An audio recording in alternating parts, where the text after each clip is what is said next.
complementarians believe that men and women are equal, but they just have different roles. And that's at least what they say. But is that actually true? So let's take a look at it for a minute.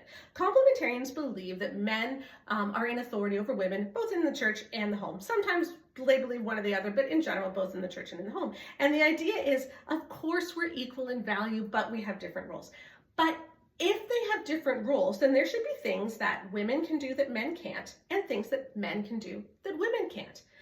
But if you look at it, is that actually what's going on? Because what I see when I look at complementarianism is that there's a lot of things that men do that women aren't allowed to do, but there's nothing that women do that men can't do.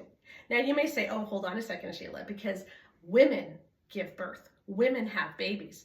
But you see, giving birth is a biological function. It's not a social role. So you can't say men get to be pastors and women give birth because you're comparing a biological function to a social role.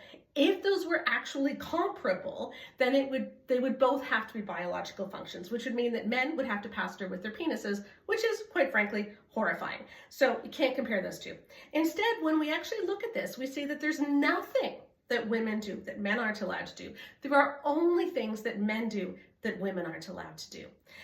When I'm reading this book series by Brandon Sanderson called The Way of Kings, and in that series, the men are the warriors and the leaders, and the women are the only ones who are allowed to read and write, and so they are the scientists, the philosophers, and the historians. That's an example of different gender roles. But just simply saying men get to be in charge and women aren't, that's not a different gender role. That's just simply restricting women. So when people say that God made men and women equal, but he just gave them different roles, that's not true.